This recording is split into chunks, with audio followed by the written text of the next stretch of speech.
merci à tous d'être venus.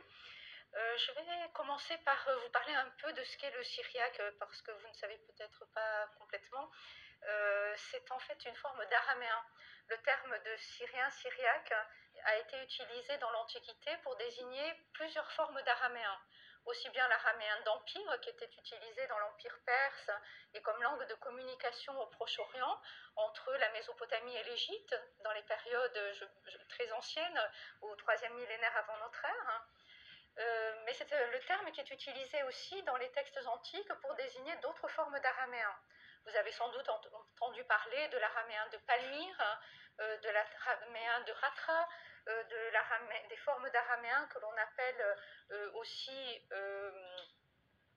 qui est un araméen qui a été utilisé en Arabie, qui est le... Moi j'ai un trou, un trou de mémoire, le nabatéen, merci Ali. Le nabatéen, donc le nabatéen c'est aussi de l'araméen, et le syriaque c'est encore une autre forme d'araméen qui était parlé, écrit en Mésopotamie du Nord, ce qui est aujourd'hui le sud-est de la Turquie. Vous voyez à l'écran la carte, c'est une région qui s'appelait l'Osroène et qui a été une région qui a changé de main entre l'Empire perse d'un côté, l'Empire parthe, et l'Empire romain. Donc c'est une région de frontière, et dans cette région de frontière, on utilisait une forme d'araméen, qui est l'araméen donc de la ville d'Édesse, qui s'appelle aujourd'hui Urfa, en Turquie du Sud-Est. Et donc Édesse est le berceau de la langue syriaque. C'est là que l'on a commencé à utiliser, que l'on parlait cette forme d'araméen, qu'on l'a mise par écrit avec un alphabet spécifique. Et donc ce qu'il faut comprendre, c'est que l'araméen au singulier, ça n'existe pas. L'araméen d'Empire est une forme qui a été utilisée dans tout le Proche-Orient, je vous le disais, et jusqu'en Égypte pour la communication, et qui avait son propre alphabet. Lorsqu'Alexandre le Grand, au IIIe siècle avant notre ère, s'est emparé des régions du Proche-Orient, le grec est devenu la langue de communication et l'araméen d'Empire a plus ou moins cessé d'être utilisé. Mais en revanche, l'écriture a été reprise, a été modifiée pour noter des formes d'araméen locaux, dont le syriaque, dont l'araméen palmyrénien, dont l'araméen de Ratra, dont le nabatéen. Donc ces araméens-là, qu'on appelle les araméens moyens, ont repris l'écriture de l'araméen ancien, les ont chacun transformés pour écrire des variantes dialectales. Exactement comme pour l'arabe, on a des variantes dialectales entre l'arabe du Liban, de Syrie, d'Irak ou du Maghreb. Eh bien, c'est la même chose pour l'araméen, et chacune de ces langues, à la différence de l'arabe, a son propre alphabet. Et ce que vous voyez à l'écran, ce sont des mosaïques inscrites en syriaque ancien, on appelle ça l'araméen d'Édesse. Et cet araméen d'Édesse a été utilisé déjà à la période pré-chrétienne. Et les premiers témoignages que l'on a, ce sont des mosaïques de ce type. Donc vous voyez des mosaïques à gauche, vous voyez une mosaïque d'Orphée. Donc on est dans la culture antique grecque qui s'est transmise dans ces régions. On voit Orphée en train de charmer les animaux sauvages avec sa lyre. C'est une très jolie mosaïque avec beaucoup de mouvements, de couleurs. Donc on reprend des motifs qui sont des motifs de l'Antiquité classique, mais on inscrit la mosaïque en araméen et d'essénien. Ce que vous voyez à droite nous montre l'influence parthe sur la culture du royaume d'Édesse, du royaume édessénien. Vous remarquez les costumes que portent les personnages, les pantalons bouffants que portent les hommes, par exemple, les coiffures des femmes qui ressemblent beaucoup d'ailleurs aux coiffures que portent les Iraniennes aujourd'hui, avec un voile sur un support en fait, qui est sur la chevelure. Hein. Donc on est dans ces régions-là, dans ces zones-là. Ces deux mosaïques datent probablement du IIIe siècle de notre ère. Et on voit que l'on a une double influence, une influence grecque, une influence de la culture classique, qui était transmise dans les écoles, mais qui était transmise aussi d'un point de vue artistique par les artistes ou par les artisans qui réalisaient ces mosaïques. Ce sont toutes les deux probablement des mosaïques funéraires, hein, c'est-à-dire des mosaïques qui se trouvaient à l'intérieur des tombes où l'on ensevelissait des familles. Et donc on a retrouvé les tombes et on a retrouvé aujourd'hui, encore aujourd'hui, il y a 2 ans, des mosaïques à Urfa, donc en Turquie du Sud-Est. Et à droite, donc, l'influence parthe qui a été très importante sur le royaume médécénien. Cette histoire aurait pu s'arrêter là.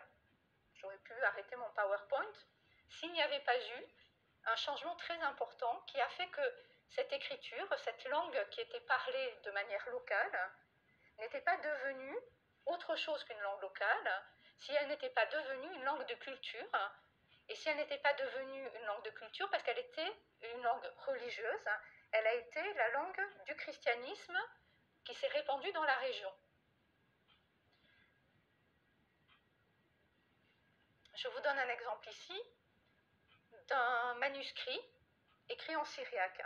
Donc vous voyez entre les colonnes l'écriture syriaque telle qu'on la trouve au VIe siècle.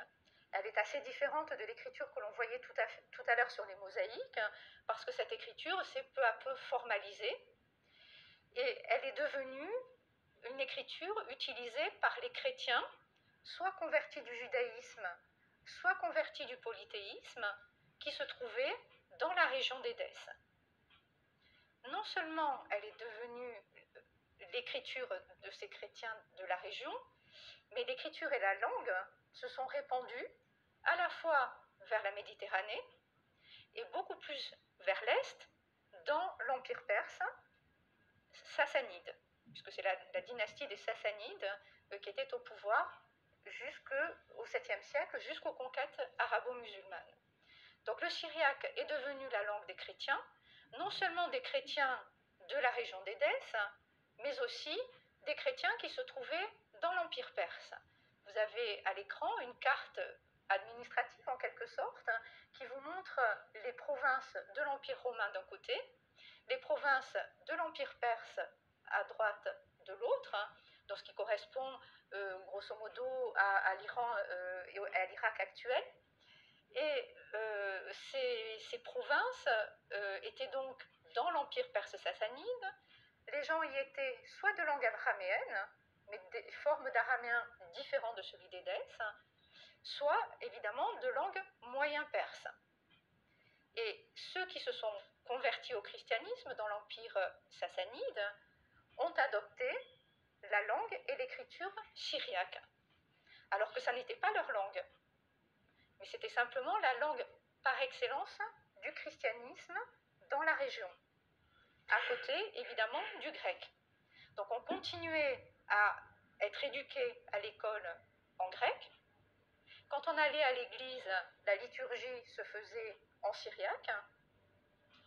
On recevait une éducation religieuse en syriaque.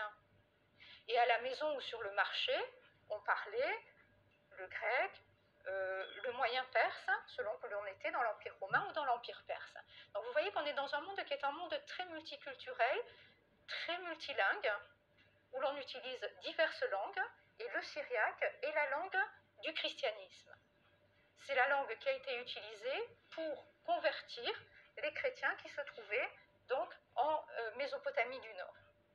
Et le succès de cette langue a été que l'on a traduit très rapidement la Bible, c'est-à-dire l'Ancien Testament et le Nouveau Testament des chrétiens, en syriaque.